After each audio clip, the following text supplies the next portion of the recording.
Nous méditons l'Évangile selon saint Luc, au chapitre 5, versets 33 à 39. Être avec l'époux. En ce temps-là, les pharisiens et les scribes dirent à Jésus: les scribes de Jean le Baptiste jeûnent souvent et font des prières, de même ceux des pharisiens. Au contraire, les tiens mangent et boivent.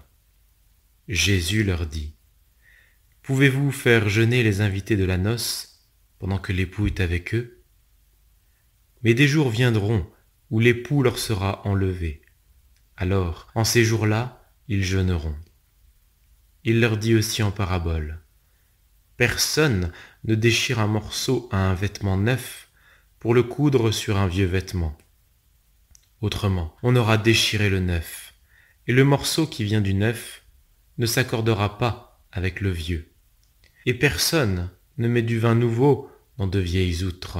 Autrement, le vin nouveau fera éclater les outres, il se répandra, et les outres seront perdues. Mais on doit mettre le vin nouveau dans des outres neuves.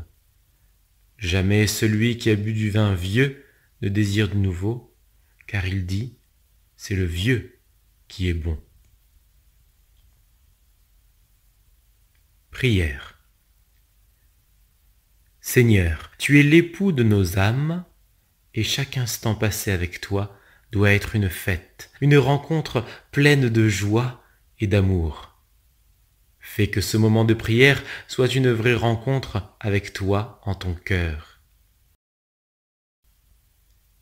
Demande. Renouvelez notre amour afin qu'il soit toujours neuf. Premier point de réflexion. Cet évangile commence par un petit débat sur la question du jeûne. Le Christ, loin de l'exclure, défend ses disciples qui, apparemment, ne le pratiquent pas encore. Le jeûne a toujours été recommandé par l'Église, et de nombreux saints en ont fait une arme pour se rapprocher du Seigneur. Aujourd'hui, cette pratique de se priver volontairement d'un bien, par esprit de pénitence, a perdu un peu de sa saveur. Pourtant, nous pourrions très facilement trouver de nouvelles façons de jeûner.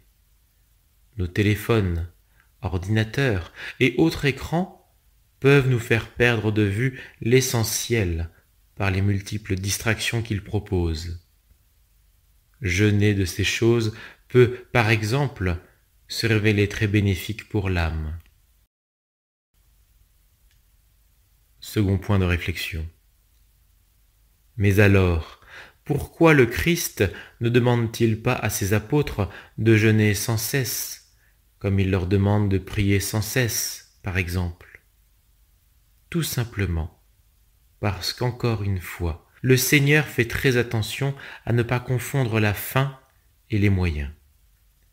Le Christ nous demande avant tout la conversion du cœur, et non pas certaines pratiques extérieures plus ou moins bien exécutées. Le jeûne est un moyen, pas une fin en soi. On peut pratiquer le jeûne et être très loin du Christ. Cela s'appelle un régime. Mais si ma volonté d'offrir ce sacrifice est née de mon amour profond pour l'époux de mon âme, alors ce jeûne peut m'aider à fortifier ma foi et ma relation avec le Christ. Troisième point de réflexion. Le jeûne n'est pas une formule magique, comme cette pièce de tissu neuve qui ne peut être recousue sur un vieux tissu pour le rendre neuf à nouveau. Un cœur froid et loin de Dieu pourra pratiquer tous les jeûnes possibles et imaginables. Il transformera sa vie dans un pharisianisme qui cherche avant tout à accomplir des normes. Mais ce n'est pas là la vocation du chrétien. Croire que l'on peut arriver à la sainteté par l'accomplissement de normes extérieures et du bricolage spirituel, similaire à déchirer un morceau à un vêtement neuf pour le coudre sur un vieux vêtement. Le Christ nous donne un cœur nouveau et un esprit nouveau. C'est de ce cœur et de cet esprit que doivent naître nos désirs de sacrifice et d'offrande pleins d'amour pour le Seigneur. Dialogue avec le Christ. Seigneur, tu veux renouveler mon cœur par un vin nouveau. Pour cela, il me faut une outre neuve, et il faut que je lave mon vêtement dans le sang de l'agneau. Aide-moi à renouveler toutes mes actions, que mon jeûne et mes actes de charité soient inspirés par un profond amour pour toi et pour la mission. Résolution. Rechercher dans mon cœur ce que je désire offrir aujourd'hui au Seigneur.